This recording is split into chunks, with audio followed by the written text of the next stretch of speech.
the most intense amount of pain that I can't have kids. Inflict pain upon. Shit is wrong. Expose them to the radiation. She's screaming, she's crying. Hey you guys, it's Channon Rose, and today I'm going to be telling you guys the story about my HSG test. Now, a lot of you guys are probably like, what the hell is an HSG test? And I'm going to tell you. Before I tell you guys this story, I want to tell you guys something really important because this is something that nobody told me growing up, and I kind of wish someone told me, and so I want to be that person to tell you guys that from a young age we are taught how to prevent pregnancy and to try to not get pregnant for a very long time until we're successful and have a job and have graduated college, and all these things that kind of like is pushed upon us, which makes sense, and I really agree with it a lot. I think that it's important to have a stable, job and have enough money to support a child. And what our parents and teachers and doctors aren't telling us is that when you get to a certain age, it is close to impossible to have a baby without fertility treatments and IVF and stuff like that, unless you plan on adopting. I have a lot to say to you about that I kind of just want to warn you guys about, and so I'm going to make a whole separate video for that, but I just wanted to let you know that that video is going to be in the works, so be sure to look out for it because I think it's really important to share with you guys. So let's get on to the story now. I haven't really talked about this very much, but I plan on talking about it today in this video, and it is about Travis and I's kind of struggle with making a baby, our fertility issues. Trav and I have been together for 3 years now, and not once have we ever used like birth control or condoms or anything like that. Obviously, when we first met, I made him go get tested, and I gave him my test so he knew that like I was good. So that whole time, obviously we weren't trying to get pregnant, but we weren't kind of like not trying either, you know what I mean? We use like the pull-out method. Doesn't always work. Anyways, I never got pregnant, and then a few months before our wedding, because of our ages, we decided that we wanted to try a little bit sooner because we knew we were getting older and we wanted to start a family. And we've still been trying, and it's been almost a year and we still have had no luck getting pregnant. Throughout the time that we were deciding we wanted to start a family, we've gone to doctors, we've got his semen checked, we've got me checked, like about everything that you can think of, blood tests, all that stuff. We've done like the basal body temperature, we've done ovulation kits, we've done pre-seed, which is like a lubricant that was supposed to help you get pregnant. Like we've kind of done everything naturally, eaten healthy, taken prenatal vitamins, like you name it, we have done it, and everything's fine. So why are we not getting pregnant? So we decided to take another trip to the doctor, and I had let them know that, when I was younger, I had PID, which is pelvic inflammatory disease. It's basically like an infection in your like reproductive system, and it can cause infertility. And I totally forgot, like, I know that that's crazy, but like being in porn, I got a lot of infections, like UTIs, yeast infections, bacterial infections. It's just like comes with the job. But I just took antibiotics for it, didn't really think anything of it. One infection got really bad, and obviously I was hospitalized, had to be on IV antibiotics, and people were like, you were in the hospital and you don't remember doing that? Like, you guys, I've been in the hospital multiple times. If you know me, you've watched a lot of my videos, you've read my book, I've been in the hospital a lot. It was just one of those things I just didn't really remember. I kind of blocked out, and I went to my doctor after I had read up a little bit on it, and he was like, okay, well, we definitely want you to have an HSG test done. So I looked into what that was. It's a really big word. I don't know how to pronounce it, so I'm not even going to try. But they call it the HSG test for short. It's basically a procedure that you get done, and they insert a catheter into your cervix, and they shoot like this dye or contrast up inside of you, and it goes into like your uterus and your fallopian tubes to make sure like nothing's blocked, there's no abnormalities. Okay, that's fine, whatever. With my insurance, I have to get a referral, so I just figured like, it's probably gonna be a while before I get this test done. Well, the next day, I get a phone call from the doctor, and they're like, your referral came through, here's a number, call to make an appointment. So I'm like, okay. Just like keep in mind that I'm kind of freaked out about this test. I don't know anything about it. All I know is that like it's gonna tell me if I possibly can't have kids or if there's something wrong up there. So already I'm like kind of nervous about getting the test, right? But I have no idea how nervous I should actually be. So I call the place where the procedure is supposed to be done, and I let them know like, hey, I got my referral, I'd like to make this appointment, let's do this, So she's like, okay, well, you can only come in during this time and this time of your like cycle. So basically to get this test done, you have to go in 7 to 10 days after the first day of your period, like when you get your period, and before ovulation. So it's like a very small window when you can actually get this procedure done. So I'm like looking at my Clue app, like looking at it like, okay, when counting the days, whatever, and I'm like, okay, well, I'm on this day of my period, and she's like, okay, well, we can have you come in tomorrow. And I was like, oh shit. And with my schedule right now, it's very busy. Like, I have a lot of things going on, and so that actually worked with my schedule. And so I was like, okay, that's fine. So I book it. Now I'm kind of freaking out. And I was like at a restaurant when I was talking to the lady on the phone, and I was like, literally, you guys, like holding tears back, because I was like kind of just freaked out about it, you know? Like, I was just, it was scary to me. As a young girl, I've planned my whole life that I wanted to get married and have kids, and this is like a dream of mine that's very important to me, to be able to, you know, have children. So I get off the phone with her and I tell Travis, we're sitting down having lunch, and I'm like, I have to go in for the test tomorrow. They're like, we recommend you taking like a pain reliever an hour before you come in, and also don't eat anything 4 hours before. So now I'm just like kind of fighting tears back, because I'm just really nervous and scared about going into this and having this done, and I just don't know what to expect. I don't know what really the test is. I thought it was just kind of like an x-ray, and it's like quick, painless, good to go. Well, I went home that day and I started researching this HSG test, and I thought it would make me more comfortable if I knew more about like what to expect during the procedure, what they were actually doing to me. Like, it would make me feel more comfortable and not as nervous, because you guys know me and my anxiety. Oh boy, was that a mistake, let me tell you. I went home and I looked up this test, and I started reading full-on horror stories of people talking about this test and how it was so painful, and that like they blacked out from it, or they passed out, or, you know, it was the worst pain they've ever had in their life. So here I am now, not only scared of like the results, but now I'm freaking out because of the pain. And I'm texting my friends, and I'm like, you know, trying to find out who's had this test done out of my friends. And Jess, my friend, had this test done, and she's like, yeah, it's pretty painful. I text my sister's like, make sure you take pain medicine, it's pretty painful. And everyone's like, you're fine, you have such a high pain tolerance, you've had tons of tattoos, you've had back surgeries, you've broken your back, you've had laser tattoo removal, you know, you've had laser hair removal, you've had plastic surgery, like all these things, obviously I've had. I'm like, doesn't mean that I have a high pain tolerance, it just means I've had a lot of things that are really painful done to me, and I just had to suck it up and deal with it, and this happens just to be another one of those things. Okay, you guys, now it is midnight, the day before my procedure, and I am having a hard time falling asleep, guys, because I'm pretty nervous about this. And, you know, I just keep watching YouTube videos and reading online and all this stuff. And then I found some people that were like, you know, it wasn't that bad. It was just kind of like mild cramping. And then, you know, there was like the whole other end of the spectrum of like the worst pain they've ever felt in their life. So I just buckled up. I took half a Xanax, I took half of one of my pain medicines, and I was like, let's do this. And we were driving there, and again, I am just like holding back tears because I'm just kind of freaking out, you guys. I'm not gonna lie. I'm a strong ass bitch, but when it comes to stuff like this, you know, possibly being told that you can't have children, that is a very scary thing to be walking into. And they tell you right away if there's something wrong. I was just very anxiety ridden and just like trying not to cry and just keep my cool and hold my shit together. And thankfully I have an amazing husband who was right by my side, drove me to the appointment, was super supportive. Just, he's just such a good guy. I'm so freaking lucky that I have him, and I just love him so much. And he was so good, like so good with me that day, because he knew how freaked out I was. I'm sitting in the waiting room, and there are a ton of people in there, and I'm like, oh my god, I just want to get this over with, like, you know, and I'm sitting there like, please God, just call me next, you know, because there were so many people in the waiting room, and it's like the anticipation, it just kills you. Finally my name gets called.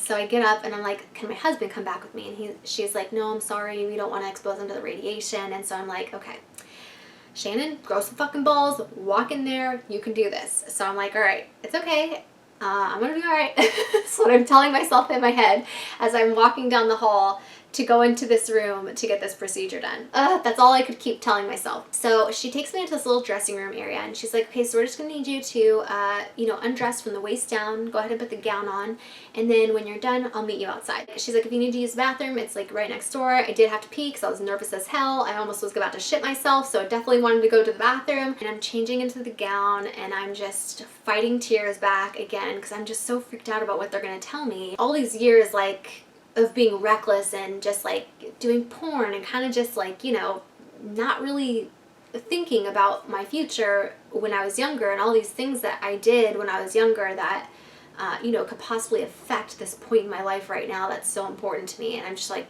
kind of thinking about those things and being like, damn it, Shannon, why'd you have to be such a crazy kid? I filmed a little bit in the bathroom from when I was vlogging on my vlogging channel, and I was just sitting in there. I was just like so out of it. I was wearing my sunglasses in the bathroom, like wasn't even really paying attention to like what was really going on, you know, because I was just like so caught up in my own head. And when I get back out of the bathroom, I meet the nurse outside, and she walks me into the room, the procedure room. And as soon as I walk in there and I see the room, I just lose it, and I start crying.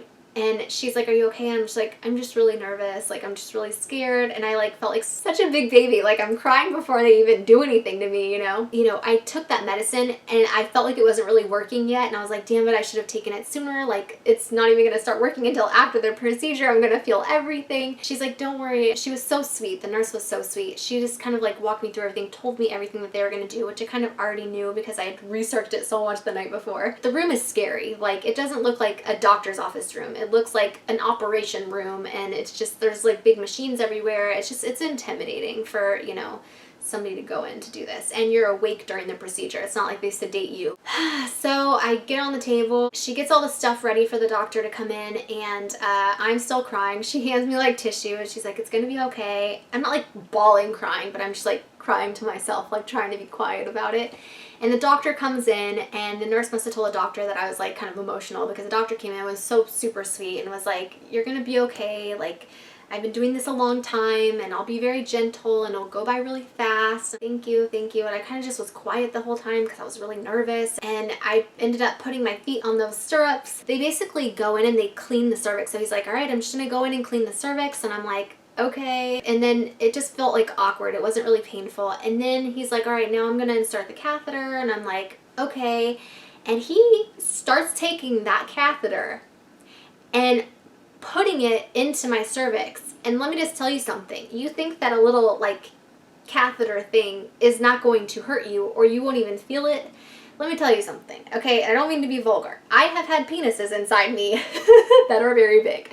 That like jam your cervix. This catheter did not feel like a big penis jamming my cervix. It felt like really, really bad cramps. And as soon as he starts putting that thing in there, I'm like, oh, ow. He's like, you okay? I'm like, yeah. And then he keeps putting it further and further in, and it's just, the pain is just getting worse and worse. And I don't know how to describe the pain other than like period cramps times 100. And then he must have started blowing up the little balloon, like, you know, the little balloon that you have to blow up to put the catheter in. And it is like getting unbearable for me. And I took pain medicine, you guys, and it's still unbearable. Ow, ow, ow, ow, ow, ow, ow, you know, like, I don't know if I could do this. And I'm like, are you almost done? And he's like, we haven't even put the dye in yet.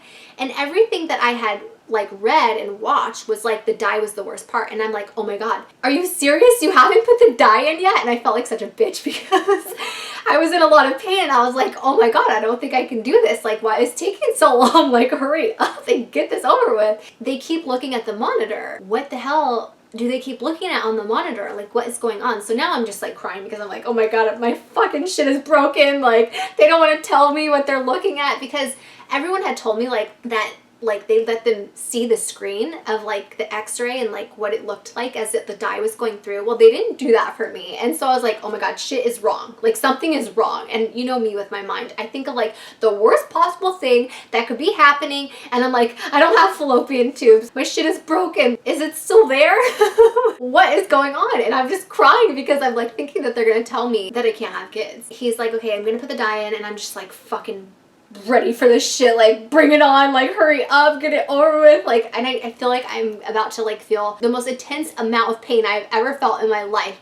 And he starts to put the dye in, and the pain starts to subside. It like did the opposite of what I thought it was gonna do. I'm like, oh, it doesn't hurt. It's actually not hurting right now. I'm like saying this out loud. This doctor and this nurse probably thought like this chick is a freaking handful. She's screaming, she's crying, she's yelling obscenities. I really wish I could have vlogged it, because that would have been very entertaining for you guys to watch. All of a sudden, before I know it, he's like, okay, we're done. And I'm like, what? And he's like, we're all done. And I'm like, are you sure? Because it was so fast. Like, it literally was like maybe 3 minutes the procedure took. Like, it was super painful, but it didn't even take that long. And I was like, okay. And once I like was over Like in my mind, once I could grasp the concept that like, okay, the procedure's over, you're done, and the pain is done, then I immediately was like, well, am I okay? Those were like just the words that flew out of my mouth because I couldn't think of anything else to say, and I just really wanted to know what was wrong or going on. And he's like, "Yep, everything looks fine." And I was like, okay. Then I started bawling again. It was like waterworks. It was full on like waterworks because I was just like so relieved that everything was okay. And here I was thinking for like the longest time, like my shit was broken. I wasn't gonna be able to have kids for some reason because of all the shit that I've done when I was younger. And this man just told me that everything looks fine. I was just very happy and relieved that it was over. And even though I was still having a lot of cramping going on, I didn't even care at that point because it was nothing compared to the pain that was happening while he was sticking that catheter in. It was hard for me to like gain my composure because I was like crying so much that I could like barely talk because I was just so happy. The nurse was like, brought the tissue box over, gave me another tissue. She's like, I'm gonna go get your husband. He can come in with you. And I was like, thank you, thank you, thank you. I told the doctor like thank you a million times. I'm like, that was so fast. Thank you so much. Like, I'm so sorry. Like, I always have to apologize to people after they inflict pain upon me because the things that come out of my mouth and that I say deserve for someone to be apologized to. Travis ended up coming back and was like, are you okay? Like, is everything fine? I'm like, yeah, I'm okay. And I was just like trying to like stop crying. And I was just so freaking happy that it was over and that everything was fine. And I was like, yes, let's go home. I want to eat. I'm hungry. And of course, it's like after the procedure is when I start to feel loopy. Like I start feeling the effects of the medication. You know what I mean? I'm like, why did this not happen when I was getting the procedure? I don't know why. It always happens to me anytime like I have to get something like that done. I need to start taking my medicine like way beforehand because it doesn't work for a while. Then on the way home, I was still pretty crampy. And I was having some bleeding, you know, which they told me was going to be normal. And for like that whole rest of the day until I fell asleep that night, like I had some cramps, kind of like if you had your period. And then a few days after that, I was spotting. I kind of just tried to take it easy. I didn't really film videos or work too much because I wanted my body just to rest and heal itself. But the good news is that everything looks fine. The bad news is that we still don't know why I haven't gotten pregnant yet. We have another doctor's appointment to go in and to figure out like what the next step is in trying to make a baby. I just want to tell you guys, like, thank you so much for your continued love and support and just advice, you know, that you give us through all of this. It really does mean a lot and we really appreciate it, so thank you. That was the story of my infertility test and kind of just what I'm going through, and I wanted to share that with you guys and talk to you guys about it so you guys can feel closer to me and kind of just know what's going on in my life, and maybe you guys can relate to some of the things I'm going through, and that's cool too. Anyways, that's it. I will be sure to keep you guys posted on any new news. Thanks for watching this video. I hope you guys liked it. If you did, give it a thumbs up. I'm sending you all my love and all my positive energy, and I hope to see you in my next video.